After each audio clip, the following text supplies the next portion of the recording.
ஒரு சூப்பராக சர்ஜரி முடிஞ்சிருச்சு. எந்தவித ப்ராப்ளமும் இல்லை. லென்ஸ் வச்சாச்சு.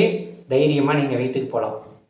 நீங்கள் போஸ்ட் ஆப்ரேட்டிவ் பேஷண்ட் என்னென்ன செய்யணும் செய்யக்கூடாதுங்கிறதுக்கு தான் நான் இதில் சொல்ல போகிறேன்.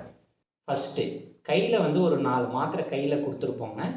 வலிக்காகவோ கண்ணில் ப்ரெஷர் ஏற்படுறதுக்காகவோ உள்ள மாத்திரை. உங்களுக்கு கம்ப்ளீட்டாக வலி இல்லை அப்படின்னா நீங்கள் அந்த மாத்திரை கூட யூஸ் பண்ண வேண்டாம். நைட்டில் படுத்துக்கும் போது மட்டும் ஒரு டோஸ் நம்ம போட்டுக்கிடலாம். காரணம் என்ன அப்படின்னா, நமக்கு பயத்தினாலேயே கூட நமக்கு கண்ணில் ஒரு வலி வந்தால் மாதிரியோ உறுத்தல் வந்தால் மாதிரியோ ஒரு ஃபீலிங் இருக்கும். அதுக்கு தான் இந்த மாத்திரை. மிச்சபடிக்கு உங்களுக்கு எந்த வித பிரச்சனையும் கிடையாது. கழுத்து கீழே மறுநாளை காலையில் நீங்கள் குளிச்சிடணும்.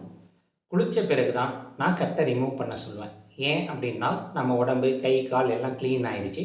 இந்த கட்டை பிரிக்கிறவங்க கையை அழகாக சோப் போட்டு கழுவிட்டு நம்ம கட்டை பிரிச்சுக்கிறோம். இதன் பிறகு ஒரு 3 மெடிசின் நம்ம கையில் இருக்கும். அந்த மெடிசின்ஸை நம்ம ஃபாலோ பண்ணணும். நம்ம சர்ஜரிக்கு முன்னாடியே கொடுத்த ஆன்டிபயாட்டிக், அந்த ஆன்டிபயாட்டிக் ட்ராப்ஸை நம்ம 4 தடவையோ 6 தடவையோ யூஸ் பண்ணணும். இன்னொரு முக்கியமான விஷயம், போஸ்ட் ஆப்ரேட்டிவ் மருந்து போடும்போது முடிந்த வரையிலும் முதல் ஒரு 3-4 நாட்களுக்கு பேஷண்ட்டை படுக்க வச்சுட்டு மருந்து போடுங்க. அவங்க கண்ணை நார்மலாக திறந்துட்டாங்கன்னா நீங்கள் மருந்து போடலாம்.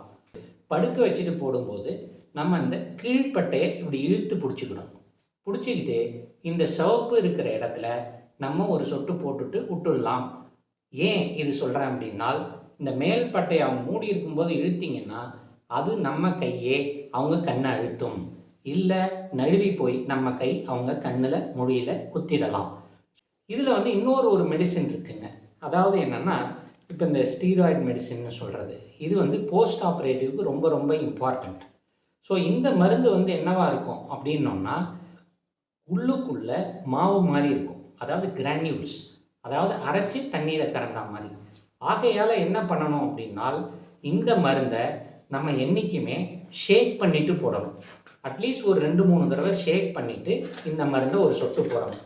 காரணம் என்ன அப்படின்னு நம்ம சொன்னோம்னா, இந்த மருந்தை அப்படியே போடும்போது மேலே இருக்கும் தண்ணி மட்டும் உள்ளே போயிடும், கிரானியூல்ஸ் உள்ளே நின்றுடும்.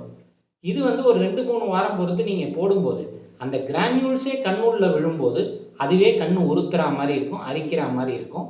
இந்த வீடியோவை நீங்கள் 2-3 வாரம் கழித்து பார்த்தீங்கன்னா நான் சொல்கிறது புரியும். அதனால் இந்த மருந்து மட்டும் நம்ம ஒரு 2-3 தடவை நல்லா ஷேக் பண்ணிவிட்டு நம்ம போடணும்.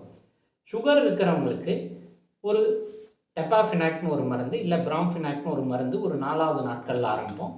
அந்த மருந்தும் நம்ம ஒரு முறை போடும்போதும் நம்ம குலுக்கிட்டு தான் கண்ணுக்குள்ளே போடணும்.